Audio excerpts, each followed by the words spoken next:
Item 2.10 is we have a presentation on the 2019-2020 middle school schedule.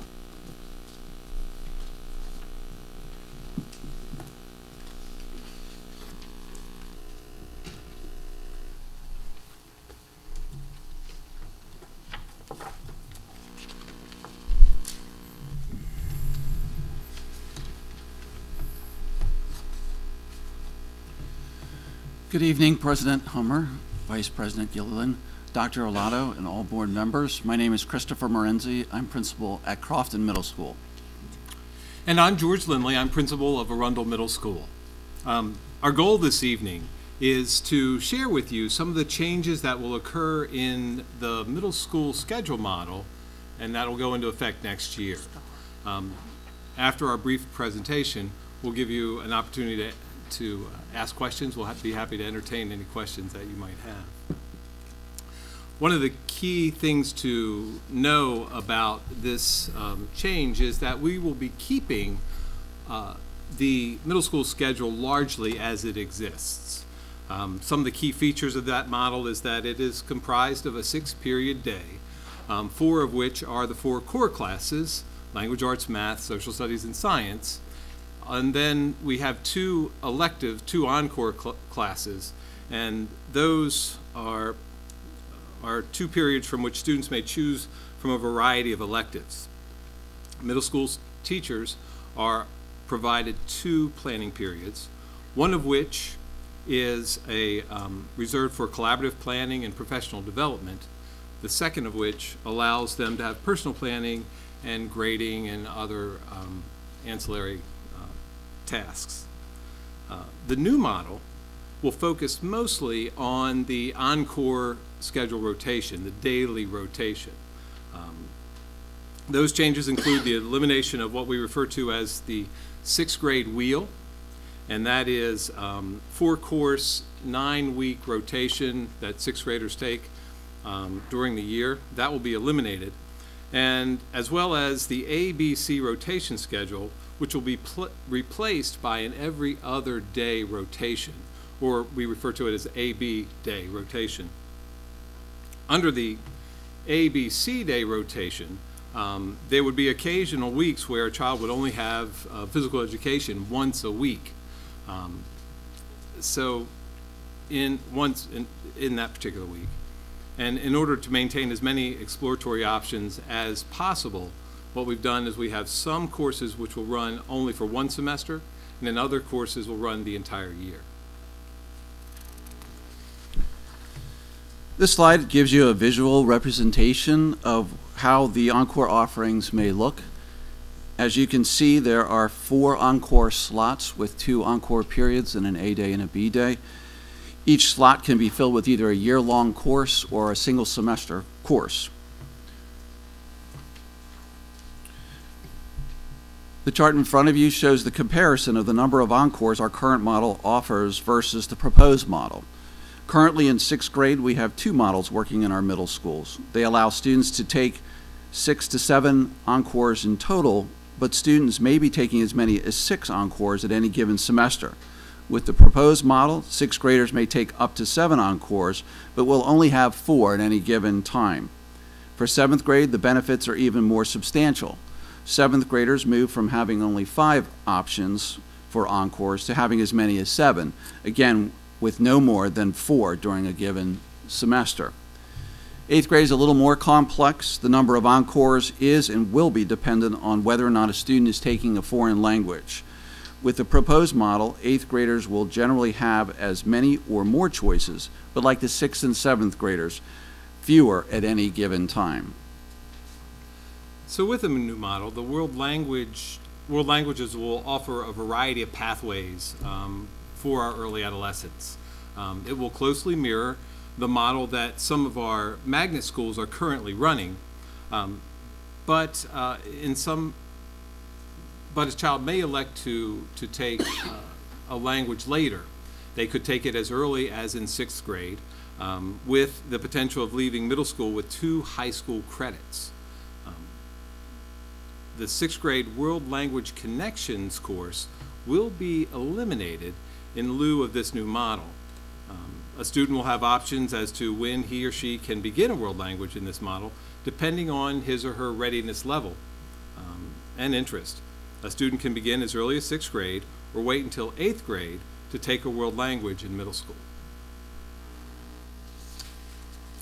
Now, for students entering middle school who are currently reading below grade level, they will be enrolled in a daily intervention program. This is a strong recommendation from the Reading Language Arts Office, as all of the programs that we utilize for reading interventions are designed to run every day. We currently offer these courses every other day, and in some cases 2 out of every 3 days in that ABC day rotation.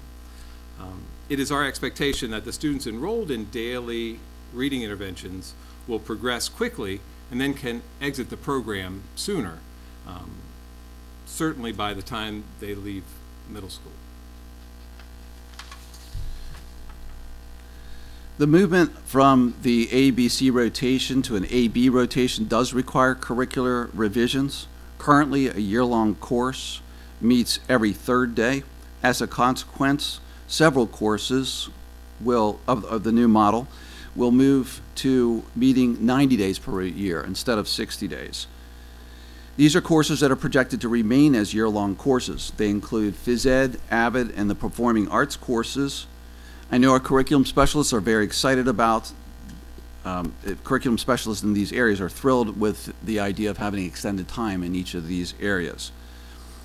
Also, as a consequence, certain courses, those that will become single semester courses, will move to meet only 45 days.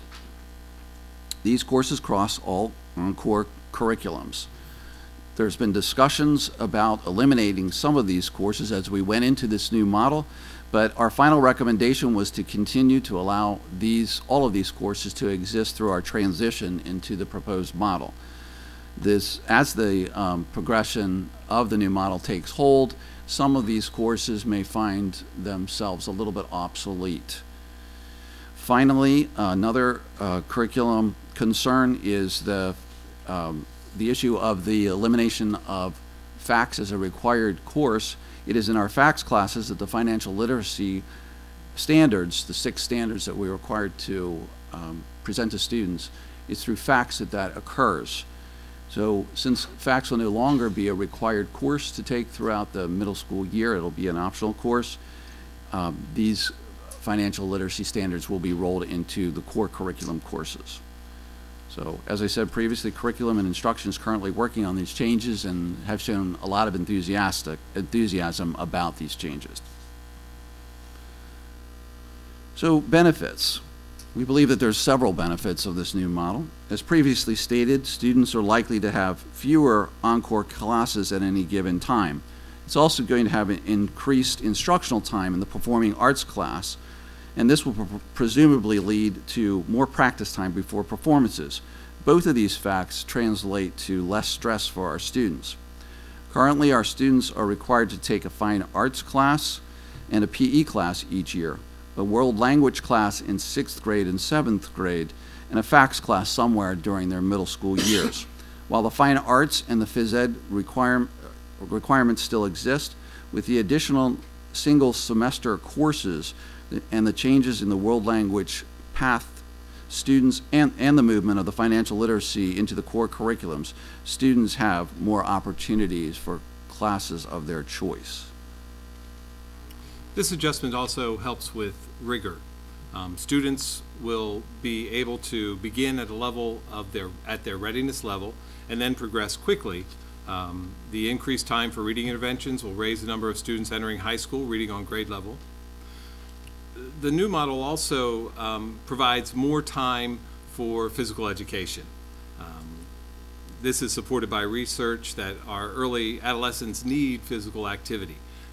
Research suggests that increased activity promotes better mental health, increased appetite, improved sleep habits, in addition to higher academic performance.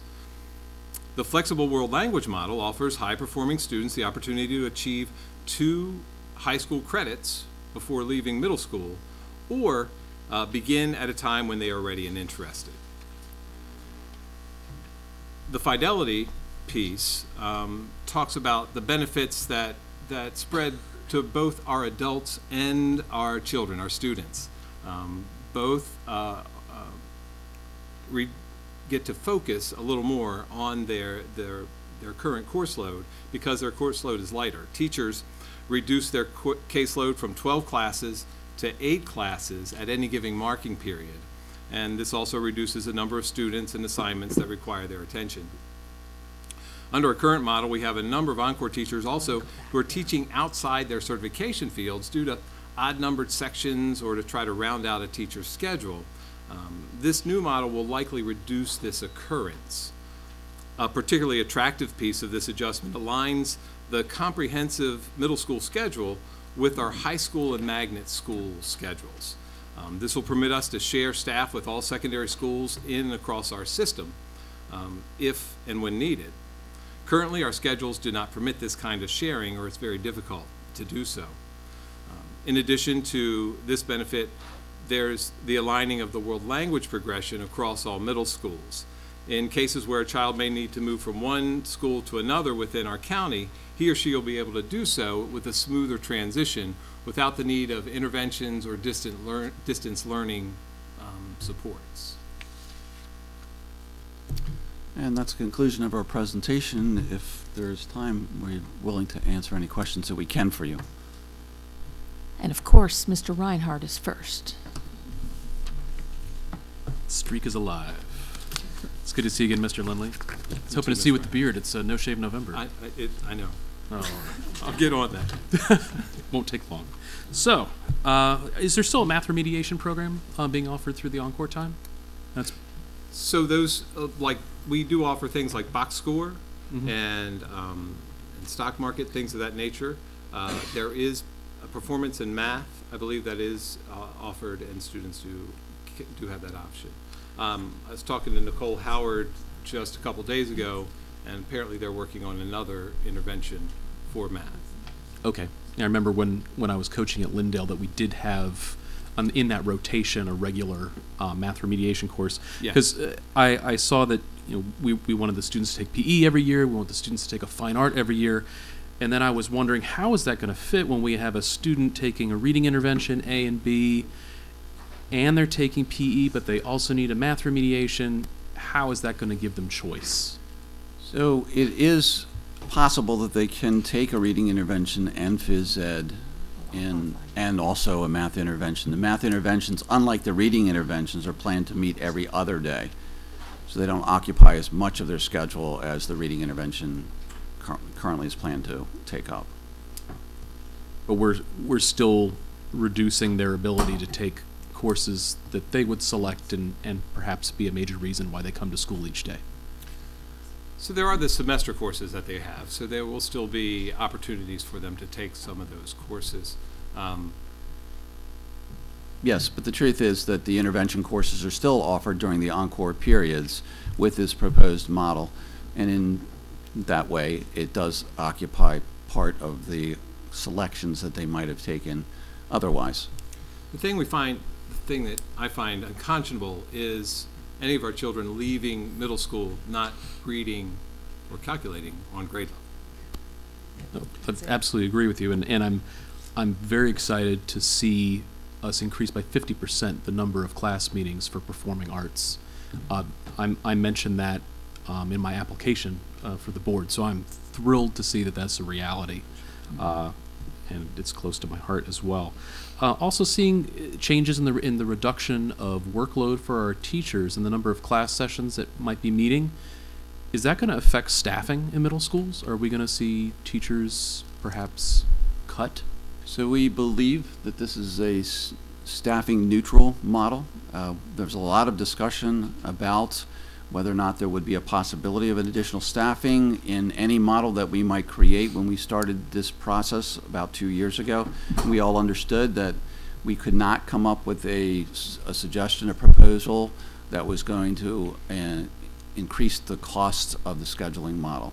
So it is theoretically a staffing neutral model. Certain content areas are likely to show some increase in staffing in that department, and other departments are likely to show some decreases.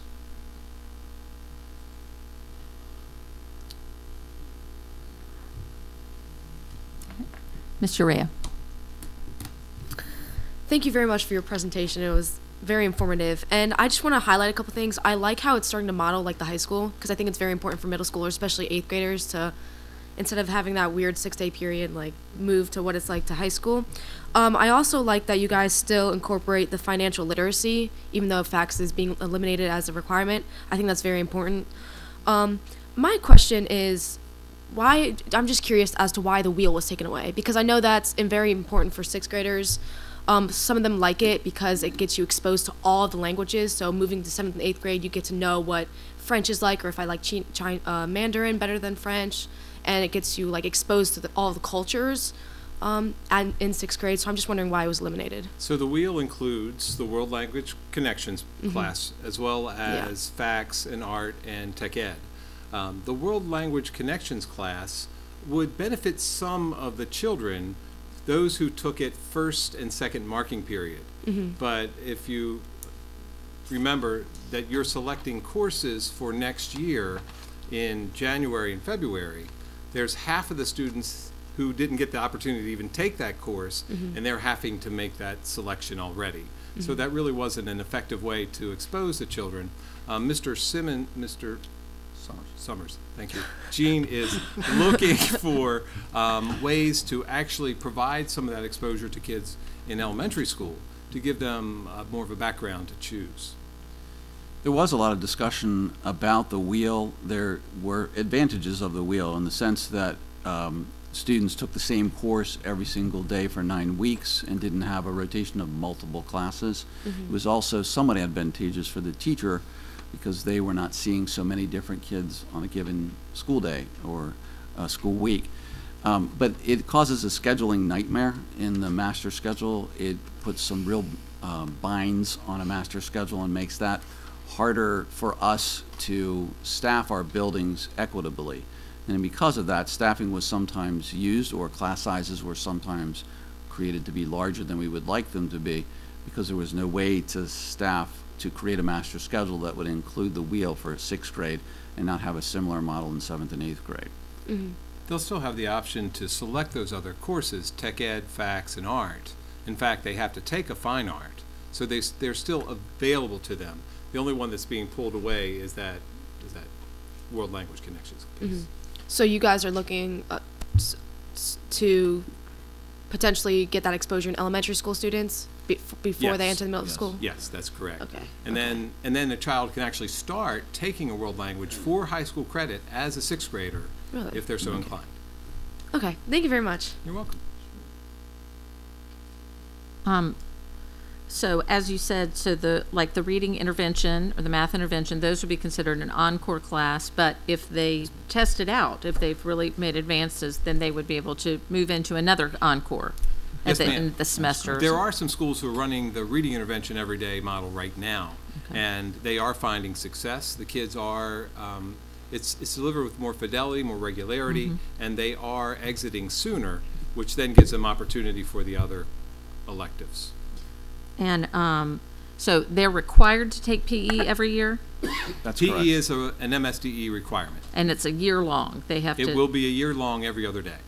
Okay, and then a fine art, but they have choices of the fine arts that they Correct. can do, and that's also a year long?